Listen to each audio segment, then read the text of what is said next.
Okay, we are here at Masters of Ring Entertainment. We just did the Fan Fest, and there's a young man here who is a fan of the $1 Million Man, Ted DiBiase. I'm going to cross in front of Ted for a second. I hate to be rude like this, but what's your name? Nathan. And Nathan, how old are you? 11 years old. And how did you become a fan of Ted DiBiase? The WWE 2K14 game. Is that right? That's where you saw him? Yeah. And has he been one of your characters? Yeah.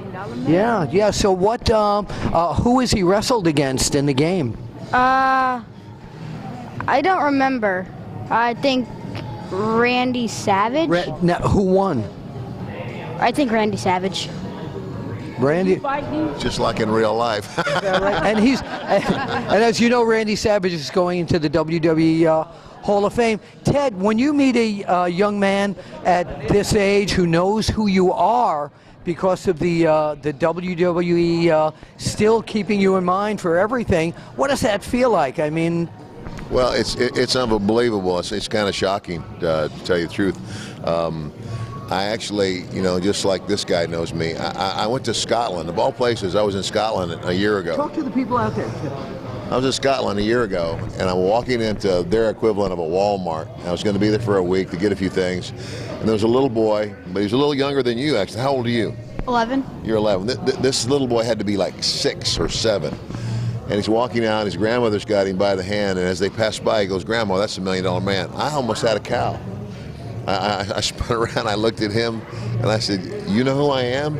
And he said, "You're the $1 Million Man, aren't you?" And I said, "Yes, but how do you know me?" And he said, "Video games." Wow. Unbelievable. So is that how you know me originally, Yeah. the video games? Yeah. So what we're going to do right now, we're going to make you, let me have the pen, we're going to make you a special broadcaster here. Take the microphone and ask the $1 Million Man what he's up to these days, what he's doing. What are you doing these days? Well, I am a minister now. That's right. I travel all over the United States and Canada and around the world, and I'm a preacher now. So that's kind of a switch, huh? Yeah. So I'm still wrestling in a way, but a little different wrestling. Ask him about his greatest match. What would be your greatest match?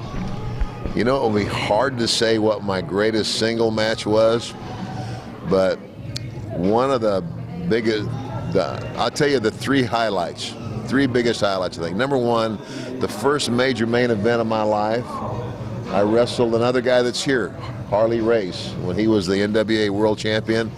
I wrestled him at the Kiel Auditorium. It was the first sellout crowd that I was ever part of a main event at, and it kind of put me on the map, let people know that this kid's going to go somewhere. And then when I went to the WWF, the first time that Hulk Hogan and Andre the Giant wrestled after WrestleMania 3 was at Market Square Arena, and it was the first time that wrestling was on national live network television since the 1950s. But the story was I had bought Andre's services, and he was going to beat the Hulkster and give me the belt, sell it to me. And that set up WrestleMania 4. And the other one would be the largest crowd that I ever wrestled in front of was 80,000 people at Wembley Stadium. That was a pretty big thrill. Yeah. So that's pretty much it. You'd like to ask him? Not really. All right, so what we do here at the Apter Chat all the time, we all point to the camera, point out to the camera with this hand, and take this, put it over here, and say, "We'll see you at the matches." We'll see you at the matches.